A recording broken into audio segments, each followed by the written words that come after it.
This week, Elon Musk argues that LiDAR and radar aren't helping. They're actually making your cars more dangerous. Plus, the Model YL is so popular in China, it has already sold out, and demand is spiking so fast in the US that Tesla may be increasing prices. And Tesla is finally adding a huge feature. It's something that your phone has always had, and it will immediately boost range. All that and more starts right now. Age-old debate about to get going, Kim. All right. Yep. And by the way, you can also listen to this podcast wherever you listen to your podcast. We're on all major streaming networks. That's right. And over 1 million of you guys are tuned in every single month, but the data shows that more than 86% aren't actually subscribed. So before we get going, if you could just hit that button, it doesn't cost you a thing, but it does really help us out a lot. Also, we put chapters down below, so if there's a particular area that interests you, you can just jump right ahead.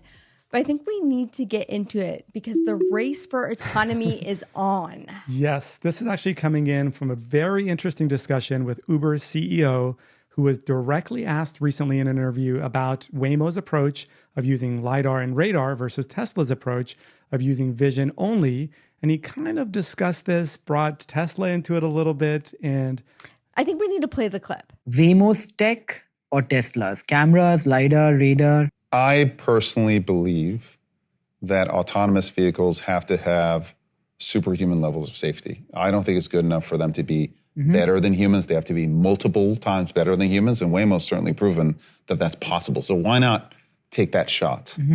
I think in the near term it's going to be very difficult, and Elon would tell me I'm wrong, and never bet against him. But it's my instinct that in the near term, it's going to be very difficult to build a camera-only product that has superhuman levels of safety. And again, now, at some point, will it be possible? Quite possibly, yes. And of course, Elon couldn't help but chime in. I mean, he was basically dared to. But he said that LiDAR and radar reduce safety in self-driving cars because of sensor contention. yeah, he said if LiDAR and radar disagree with the cameras, then which one wins? This sensor ambiguity actually causes increased, not decreased risk. And that's why Waymo's cars can't drive on the highway. Basically said we actually turned our radar off on our Teslas back in 2021, I believe it was. It was causing that confusion, which, we kind of saw them do that, saw them lean in on vision, didn't really understand exactly what was going on internally. But clearly there was some data confusion happening when they had everything going at once. This is really interesting, and maybe you guys know more than I do, but does this mean that there's like a delay in the reaction, or is this like when the car starts to go and then kind of goes back again and then starts to go and it can't quite decide what direction? Is that what happens? I mean, these things have to be done at the nanosecond level, right? So as the car sees something, the cameras, the sensors see something, the response has to be made in a matter of a split second. And actually somebody chimed in saying Elon doesn't really provide much concrete evidence of why LiDAR has its limitations. And this person said with LiDAR, if you're in a dark environment and there's a black tire at night, LiDAR will have a tough time seeing that very well. Whereas if you've got cameras with high dynamic range, they're far better than the human eye in being able to decode or decipher a black tire on a black road at night with that dynamic range. So vision definitely has its advantages. And didn't D-Car recently do some kind of like tests with this? Yeah, that's the Chinese outfitter, yes. D-Car over in China actually ran a full self-driving test versus other competitors in China, which have a lot of self-driving capabilities when it comes to kind of a fusion between the sensors, the hardware, and found that the full self-driving with vision was able to do better than the fusion of all different devices on cars. But I've also read that Waymo doesn't perform well in heavy precipitation. Yes, that's what Musk kind of said. Waymo absolutely has to shut it down when it starts raining heavily. And that's another reason why LiDAR has limitations when it comes to working well in rain, snow. And Elon actually acknowledged this. He said that LiDAR does have some advantages in certain situations. He oversaw SpaceX Dragon, so he knows all those advantages and weaknesses with it. I think it's really interesting because, like I said, with Waymo, we know in heavy precipitation, that's like a limitation for it. But then with cameras, we still have that issue with the sun glare that happens with it. So it's kind of which one is better, which one works. But then if they're arguing with each other, like what he's talking about here, and you have that delay, is that really going to be dangerous? Now, I think it's really kind of a broader discussion. We have the short term versus the long term when it comes to autonomous driving. So short term, maybe LiDAR and radar are better, but they're not going to get you everywhere if this is really true, where they're kind of arguing with each other, where Tesla has this long-term approach, with the cameras. 15 years from now, probably even 5 years from now, it will be better because it has that superhuman AI, which Waymo doesn't have because they don't have the fleet. You need the fleet in order to get that superhuman AI. Yeah, I mean, Waymo has its own fleet, but it's significantly smaller when it comes to how quickly Tesla is able to tabulate this data, right? So when you look at that, absolutely. The neural nets put together with 7 million Teslas on the road, probably 4 to 5 million of them having at least, sensors from hardware 2 and beyond. Or maybe it's just for Tesla, and maybe it just makes the Teslas more unsafe because, if the systems are arguing with each other, why do that? Why not just lean into that superhuman AI approach because they have the fleet? I think it all boils down to that, really, that they had the fleet. And I saw an interesting analogy that somebody put in one of the comments where it was like calling the color blue unsafe because you don't know how to process it. You don't know what the color blue is. So you just say, okay, it must be unsafe. And I think that's a lot of what's going on here. Now, at the end of the day, the goal is, whether it's LiDAR, vision, radar, is to keep people safe on the road. And the easiest way to do that is to have the right gear. Thanks to Fanttik for sponsoring today's video. I love their products. I've been using them for years, and their X8 Apex portable tire inflator is my go-to. This is a 4-in-1 air compressor that can deliver up to 150 PSI and can pump up a medium tire in under a minute. It's so easy. It's a one-click operation. It has 4 preset modes for cars, motorcycles, bikes, or balls, and it stops automatically at the set PSI. It also serves as a power bank with USB-A and USB-C. It has a built-in flashlight, and it can serve as a backup air compressor for brad nailers. This is something I use almost every day. This is Fanttik Slim V8 Apex Portable Vacuum. It weighs about a pound, and it has up to 19,000 pascals of suction. And it's also a 4-in-1 device that vacuums, blows, inflates, and pumps with 10 attachments and has eco and high-speed modes. Over 1 million of these units have sold in the US, and Fanttik is Costco's exclusive tire inflator brand. Honestly, these belong in every trunk. They're offering my viewers 47% off with the code that I'll link in the description down below. Let's get back to the video.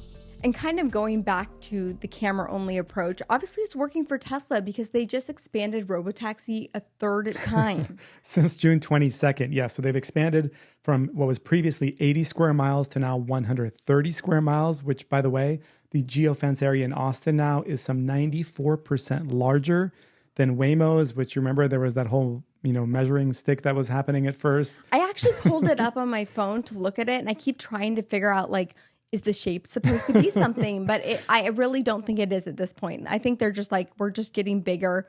We're 94% larger than Waymo. Yeah. We've gotten here really fast, and they're just making it bigger. It started at 20 square miles. So this is quite a rapid expansion. It's now prioritizing. Long term, again, look at cameras. They're in it for the long term. They are. And, they're prioritizing areas east and west of Austin. Also just added something, a little bit of a surprise to this as well. It now includes Giga Texas in the zone of this expanded area. So that doesn't surprise me that much because I remember when I was there hearing that the employees had been using it for a while now. So they were already kind of testing it in that area. Why not include it? Yeah, I'd imagine this really ramps up their testing access for employees now choosing to go to work with Robotaxi. Exactly. And what gets me really excited is that it looks like they have big expansion plans. So we're seeing some job postings right now in Florida, Arizona, Nevada, even New York for Robotaxi operators. Yes, these are exactly the operators. So I assume these are people sitting on the passenger side with the button thing. That's what this job is for. Or maybe if there is some sort of a remote location where they're monitoring the operations in these states. But those are the states these job listings are in place. So clearly Tesla is eyeing those next 4 states here in the next few months. I mean, they have plans to get this out fast. I mean, Elon Musk is even so confident that last week he tweeted about the Model YL not coming to the US because of full self-driving. Yeah, so I didn't understand that. So when he responded to that, of people asking about when is the YL coming to the US, he said the end of 2026, if ever. And he said it may not come because full self-driving. And I'm thinking, what does that have to do with getting 6 people in a car? So there's a couple ways to interpret it, right? And I think it was kind of a confusing tweet or post, I guess. I don't know why I still say tweet. One would be that people are not going to need cars because of Robotaxi, or maybe that they're just going to have other options. It was kind of confusing. I'm curious how you guys interpreted that. Put that in the comments down below. But the Model YL is a car that people want. I mean, it's sold out in China right now. It did. It sold out for the entire month of September based on the configurator. And if you place an order right now, deliveries won't now kick in anymore until October. And initial estimates say that on launch day, about a week and a half ago or so, they had 35,000 pre-orders come in. And later estimates brought that number so far to 50,000 pre-orders, which is kind of maxing their capability of making these deliveries in the next month. So that's where, they're coming in from having potentially sold out in the first week of production. It's just crazy. I still feel like this is what we've all been waiting for. We want this. So bring it here. I'm seeing reports of it in Europe. So it's probably going to be going to Europe next. And I do wonder if Elon Musk saying this doesn't come out till next year, he's trying to kind of protect the Osborne effect from happening, and it does come out sooner. Obviously, if he sees demand pick up in all these markets, it's possibly going to Europe next. If that happens and it really takes off there as well, then maybe he changes his tune, or he's just saying that for now so people don't stop buying Model Ys. I don't think he needs to worry about the Osborne effect, because right now with the tax credit going away, not everyone, but the Model Ys are having more of a supply problem than a demand problem. Yeah, this is in the U.S. The inventory site is shrinking across the U.S. We know that $7,500 tax credit goes away on September 30th. And you put in some major zip codes within 200 miles of Austin, for example, or in Southern California in the 90210 zip code of Beverly Hills, where you're surrounded by, of course, the Los Angeles metro.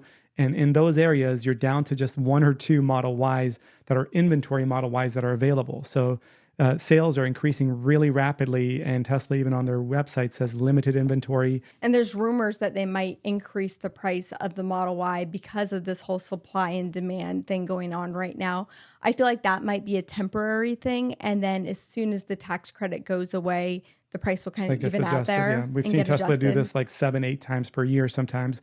And this is according to the vice president of North American sales. He chimed in over on X saying that, yes, demand being as high as it is right now for the Model Y with the tax credit going away probably justifies a price increase to kind of temper that a little bit. And then, like you said, they'll probably drop it later. With like OEMs, we have the dealerships and the prices kind of go up and down, and we don't see all these tweets. And it's not just Tesla that is selling like crazy right now with the $7,500 tax credit going away.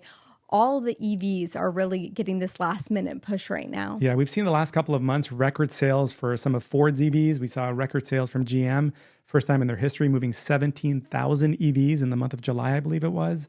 And the Equinox EV accounted for half of that. So yes, demand increasing very quickly. We know the Model Y has always been the most popular, likely with this Juniper refresh and the tax credit going away. It's going to see record sales kick in for Q3 and Q4. And in fact, Tesla's careers website seeing a surge in job listings specific to delivery personnel. So suggesting Tesla's kind of preparing themselves for record sales, definitely in Q3 and possibly in Q4 as well. As historically, there's always a Q4 push with sales across Tesla. So this is something that we expect to see again this year. So if you want to get a job at Tesla, it looks like they're hiring. I felt like just a little while ago we were talking about all the layoffs, and now you can get your job back. 69 positions, by the way. Of course. That is as of right now in North America alone. They've got 69 new positions for vehicle prep, inspections, lot management, and pre-delivery process personnel. And your hours will be from 4:20 to 4:20.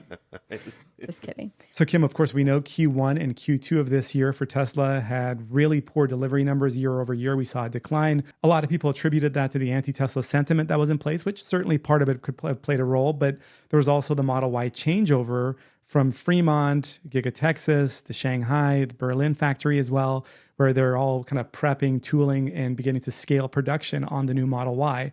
So it's kind of a perfect storm as far as Tesla's numbers looking poor because the sentiment was negative, but also a new car was coming in. So people weren't buying the outgoing model because we all knew the new one was coming and everyone's kind of waiting for it. And when it came, it took some time for it to scale up. And so I do feel like the sentiment around Tesla has started to shift now where, and maybe it's just here because we live in the South. I'm not really sure, but I feel like a lot of the people that love Tesla, maybe tried something else out, and then they're kind of going back because of the UI. The UI experience is really good. Yeah, the overall ownership experience seems to be better, right, when it comes to just the way it's all implemented together. And I know you and I had some good experiences with people in the last couple of weeks in the middle of nowhere coming up to us and asking us about the Teslas and wanting to learn more about it. And we're thinking to ourselves a couple of years ago, there's no way in this part of the mountains. Obviously, we live in the South, and a couple of years ago, we would drive our Tesla up to the mountains. And these particular areas, people kind of give us dirty looks. And now it was the opposite experience completely. Now they're knocking on your window, telling you to roll your window down. Tell me about this car. I know. It's very interesting. It's very interesting. But also, Tesla has a lot of new stuff coming out. And even if you don't love it, it's kind of hard not to, because it's going to be everywhere. It's kind of the future that's happening. We're seeing a mystery casting right now. I'm not really sure what that even means. Is there another vehicle coming out? Is this the Robovan? This was the drone shot. A Tesla, a drone operator over the Fremont factory was kind of going over and noticed some castings that were a lot smaller than the full mega cast that you have for the Model Y. And they were right next to some of these Model Ys that were being So prepared. could that just be the Cybercab? So the question is that we know Tesla said in Q2 earnings report, they said that they've already began production of the cheaper, what we called the Model 2. And then Elon said the cat's out of the bag. This is going to be a smaller Juniper, basically, delivery sometime in Q4 probably. So this likely, I would think, is that smaller Teslas. That's what, people online are kind of starting to buzz about now of, is this the cheaper Tesla? Is this going to be a miniature version of the Juniper that's scaled down, a metal roof, manual trunk, and all these different things we talked about, cloth seats? It's weird that they would put that out based on what Elon tweeted about the Model YL and saying like, oh, with full self-driving and Robotaxi, you're not going to need it. But then also give you a cheaper option to drive. Like, why not? I mean, the cheaper option was always in the works. Up until very recently, we kind of got wind that the YL was going to be coming, and it's not going to be coming over to this market just yet. But the cheaper option, I think, is going to make for a lot of wider reach for Tesla in this. Okay. Some of these places that we travel in the middle of nowhere, that people come up to us. Once that is available, I'd imagine those people are more than likely going to dip their toes in the EV world with that kind of a Tesla versus a $40,000, $50,000, $60,000 one. I agree with you on that, definitely. So this next one is really coming at a perfect time because we know that Burning Man is happening next week, and a lot of people are going to be driving out there, possibly camping in their car. So phantom drain becomes a real issue. We actually had some friends that were messaging us about this one, and it looks like Tesla is going to add a low power mode. So it's similar to what your phone has. I know for me, when I'm running out of battery, which I commonly do, and PJ likes to opportunity charge my phone and I can't find it, but I can click it into low power mode and it does help. And before this was even unveiled, our friend actually texted us and said, hey, I'm going to Burning Man. And the last couple of years I've gone with my Tesla, I've actually had it lose so much range over the couple of days I've been there. What are some of these things I need to know to be able to maximize my range? So we were like, all right, let's see, you should toggle this off, toggle that off, turn this off, make sure you do this. And right around this time, Tesla unveils a new feature that's in the works. This is actually going to be the low power mode that you're talking about that automatically disables 8 features that typically hog quite a bit of your battery out over kind of in the background for over a course of a few days. When you toggle this on, you're going to have Sentry mode disabled, standby summon disabled, outlets turned off, keep accessories also goes off, keep climate no longer stays on, camp mode, scheduled preconditioning, and cabin overheat protection are all disabled. This buys you back probably 30 plus miles per day of range. I think it's a great idea. We did go out to our car this morning and checked it, and it wasn't there quite yet. So I'm thinking this next update, hopefully soon here, maybe this weekend. I mean, it's a holiday weekend. We know people could possibly be going camping in their cars this weekend. Yeah, and the thing is, if you're plugged in, by the way, low power mode's turned on, you're able to keep Sentry going and accessory power going. So again, being plugged in helps you out. And camp mode and climate on also work if you're supercharging. So if you're not plugged in, it disables all of these features. It's not yet widely available, as you said. It was discovered in the Tesla app version 4.48, and it's currently in testing. Some employees, Wes Morrill, namely one of the engineers, showing it on his Cybertruck and how you can toggle it on within the app and then even move it and favorite it to a specific spot. But it's expected to come out in the upcoming software update of 2025.32. And this weekend, yes, holiday weekend, Tesla a lot of times does put out these kind of beneficial updates ahead of the holiday weekend, so we can keep our fingers crossed. Now, if you're headed into Burning Man, this is probably something you don't really want to be thinking about, depending on, what kind of recreational activities you're doing there. But somebody on X was posting saying that by 2030, nearly all jobs would be replaced by AI and robots. And Elon basically said, yeah, you're correct. He predicted that intelligent humanoid robots are going to eventually outnumber humans significantly, with many robots per human in each industry that kind of give you the best product and services available. And if you remember in the all hands meeting earlier this year, Elon himself actually talked about 50,000 Optimus robots being produced by the end of 2026. So Tesla's going full with this inside the next 12 to 15 months. I do think a lot of these numbers are going to be accurate. A lot of people are going to want their own personal assistant who wouldn't want one? But yes, they'll be taking jobs away. We'll want them at our house. Maybe kids won't want them, but I did see an ad for basically a toy with AI in it. So like kids are going to be trained from a young age playing with these AI toys. Megan? It wasn't Megan. This was like a furry little furbot type thing. That was also in Megan. Well, true. I did see some at CES last year, and Yeah. I'm excited for this year at CES to see where AI will take us. But when you think about that, the jobs are going to be gone. So where does that leave us with our careers, our jobs? Maybe as a content creator, hopefully I can still create content with my opinion. I'm not really sure, but there's going to be huge changes. Yeah, and Musk actually proposed universal high income, not just universal basic income, which we'd heard in the past, saying that everyone will have the best medical care, the best food, the best home and transport, and really everything you want. Is going to be sustainable abundance. And that's actually a verbiage he used in that earnings call of sustainable abundance being something that with robotics and AI, you're going to be able to tap into. So this universal high income is going to be necessary. It's kind of crazy. It reminds me of some episodes of Black Mirror, like the future where they're on their bikes and they're, trying to get more energy, and everyone just has a particular job that they do every day, but you're basically given everything that you need. Like what joy will you find in the world when you're not really working for things anymore? You're just kind of given them. It's going to be a fascinating way to think, right? And I have no idea. This almost seems too pie in the sky for me to wrap my head around. But then in the last couple of months of seeing what AI is capable of and seeing how autonomy is advancing so rapidly, it kind of gives you a hint that this stuff is probably going to happen sooner than you think. Certainly, as our kids get older in their lifetime, absolutely. And growing up in the US, we're kind of taught that communism is not a good thing, right? But then in a way, we're going to have to be providing people everything, right? And everyone will kind of be at the same level. So when you look at it, like politics are going to change. Everything's really, the whole world is going to change in so many different ways. Another thing I think about is like there won't be any kind of status symbol anymore, right? Because we will all be equal, essentially, other than maybe like our leaders or politicians.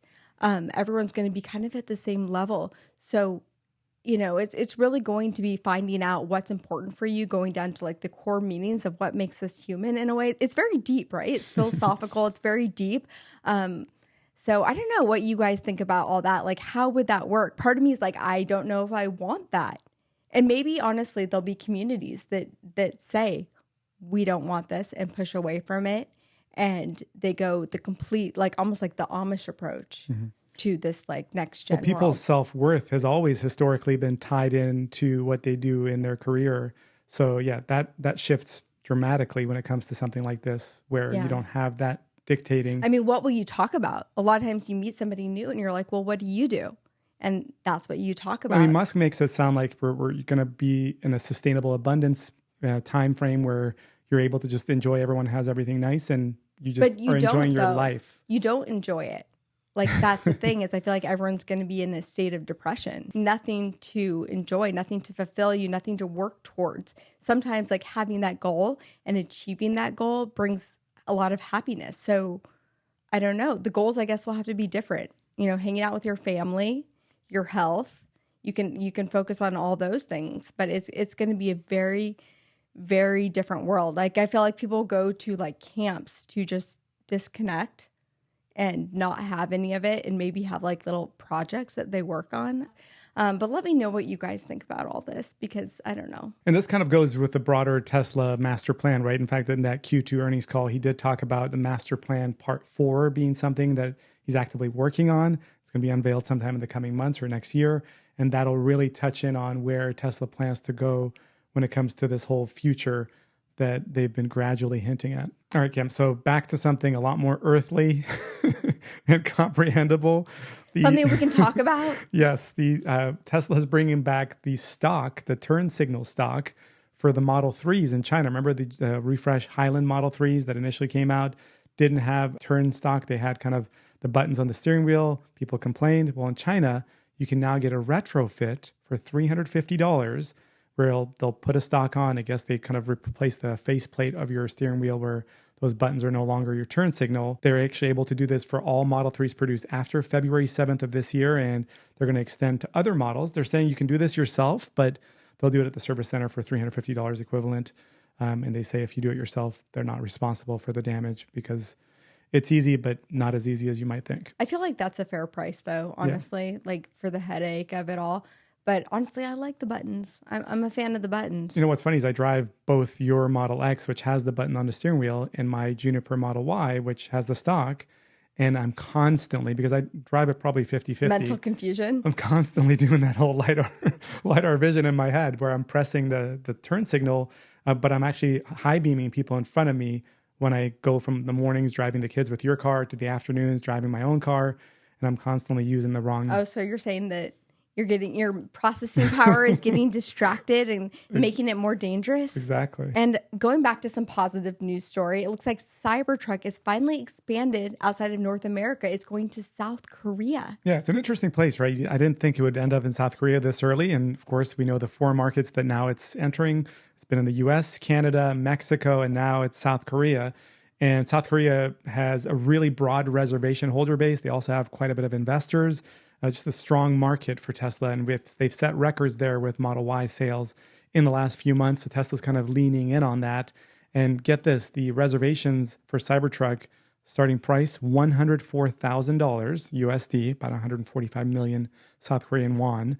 That's about $24,000 more expensive than the Cybertruck here in the United States. So they've got a lot of reservation holders. They've given them an email and a notice that you've got until next week to go through with these reservations. And then starting next week, new reservations can come in that market. But we know Cybertruck has been kind of seen as a commercial flop across at least North America. But Tesla's kind of trying different places now. So are these the Cybertrucks that were made for North America that they're actually sending over there because of, having this excess Cybertrucks laying around? We saw those headlines a while back. That I'm not sure if they're being built in Shanghai, which they usually are. We have to check the VIN number on them. Yeah, there's not going to be a significant number of them. The units per year in the U.S. are about 25 to say 40,000 units of Cybertrucks are being moved, where they expect a 250 plus thousand. I'm actually kind of surprised to see that South Korea is the first place that they're going outside of North America. I would have thought the UAE, honestly, would have been. Yeah, recently we were talking about this because there was news that Tesla is going to begin deliveries across parts of the Middle East. I think it was the UAE, Qatar, Saudi Arabia, that late 2025 Cybertruck was going to begin to be available starting at around $141,000 there.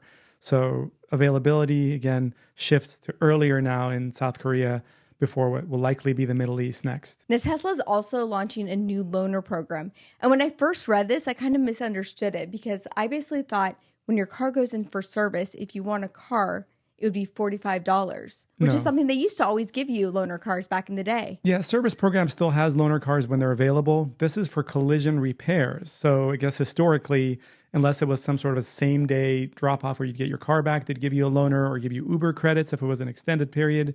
Now they're giving you the option for $45 to rent a Tesla. It comes with free supercharging, also FSD built into it as well, toll roads access as well in these markets that these are available in. But you get these basically and you're able to then bill your insurance because, a lot of insurance companies, when your car's in for repair, you've got, whether it's on your policy of $20 or $30 or $40 a day of rental fees covered. All right, so that is it for the week. Hopefully you enjoyed this podcast. And if you did, please hit that subscribe button. Again, it doesn't cost you anything, but it helps us out a lot. So please go ahead and do that. We'll catch you next week. I hope you have a great Labor Day and see you next time.